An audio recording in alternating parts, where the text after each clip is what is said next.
بسم اللہ الرحمن الرحیم۔ دوستو، آج کی میری اس ویڈیو کا موضوع ہے عورتوں کا حسد۔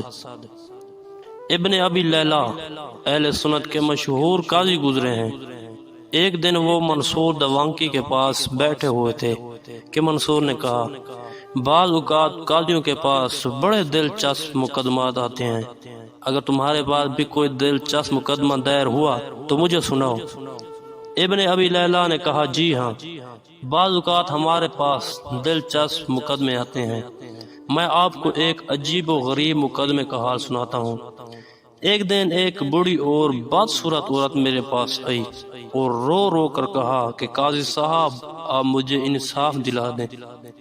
میں نے پوچھا کہ تم پر کس نے ظلم کیا ہے؟ تو بڑھیا نے کہا، مجھ پر میری بھتیجی نے ظلم کیا ہے۔ آپ کے اس ظلم کا ازالہ کر کے مجھے انصاف فراہم کریں۔ میں نے عدالت میں اس کی بھتیجی کو بلایا۔ وہ انتہائی خوبصورت عورت تھی۔ میرا خیال ہے کہ جنت کی حوریں اس سے زیادہ حسین نہیں ہوں گی۔ میں نے اس خاتون کو دفاع کا حق دیتے ہوئے پوچھا کہ اصل واقعات کیا ہیں؟ تو اس نے بتایا کہ میں اس بڑھیا کی بھتیجی ہوں اور یہ میری پھوپھی ہے۔ میں بچپن میں ہی یتیم ہو گئی تھی اور مجھے میری پھوپھی نے پالا پوسا۔ جب میں جوان ہوئی تو میری پھوپھی نے میرا نکاح ایک زرگر یعنی کہ سنار سے کر دیا۔ وہاں میں ہر طرح سے راضی خوش زندگی بسر کرنے لگی، مگر میری یہ خوشی میری پھوپھی کو ایک آنکھ نہ بھائی، کیونکہ اس کی اپنی ایک کنواری بیٹی گھر میں بیٹھی تھی اور میری پھوپھی یہ چاہنے لگی کہ کسی طرح سے اس کی بیٹی کی شادی میرے شوہر سے ہو جائے، یعنی کہ زرگر کی شادی میری بیٹی سے ہو جائے۔ اس نے اپنی بیٹی کو بناؤ نگار کر کے زرگر کو پھانسنے کا حکم دیا اور وہ آخر کار اس کی زلف کا اسیر ہو گیا۔ پھر میرے شوہر نے اس کی بیٹی کا رشتہ طلب کیا تو اس نے کہا، میں اس شرط پر تجھے اپنی بیٹی کا نکاح کر دوں گی کہ اگر تم اپنی پہلی بیوی کو طلاق دے دو۔ اس کی بیٹی کی شادی کو ابھی چند ہی دن گزرے تھے کہ میری پھوپھی نے مجھے طلاق دلا دی اور میں روتی دھوتی شوہر کے گھر سے پھوپھی کے گھر آ گئی۔ پھر میں نے اپنی پھوپھی سے انتقام لینے کا ارادہ کر لیا۔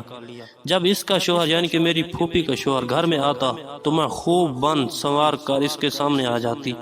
آہستہ آہستہ وہ میرا عاشق زار بن گیا۔ اس نے مجھے نکاح کی درخواست کی۔ میں نے نکاح کے لیے ایک شرط عائد کر دی کہ اگر وہ اپنی پہلی بیوی یعنی کہ میری پھوپھی کا حق طلاق دے دے تو میں اس سے نکاح کر لوں گی۔ بس میری پھوپھی کے شوہر نے بے چون چرا مجھے اپنی بیوی کا حق طلاق دے دیا۔ پھر میں نے اس سے نکاح کر لیا اور دوسرے دن اپنے حق کو استعمال کرتے ہوئے اپنی پھوپھی کو طلاق دلا دی اور یوں میری پھوپھی بڑھاپے میں بے آسرا ہو گئی۔ پھر قضائے قدرت سے چند ماہ بعد میرا یہ شوہر وفات پا گیا اور میں بیوہ ہو گئی۔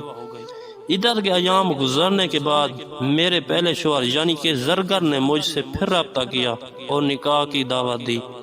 میں نے اس سے یہی شرط لگائی کہ اگر وہ اپنی موجودہ بیوی کی طلاق دے دے تو میں اس سے نکاح کر لوں گی۔ میرے سابق شوہر نے مجھے اپنا حق شرعی استعمال کرنے کی اجازت دے دی۔ پھر میں نے اس سے نکاح کر لیا اور چند دنوں کے بعد میں نے اس کو طلاق دلا دی۔ یہ تمام واقعات سنا کر اس عورت نے کہا کہ قاضی صاحب، آپ خود فیصلہ کریں کہ میں نے کون سا جرم کیا ہے۔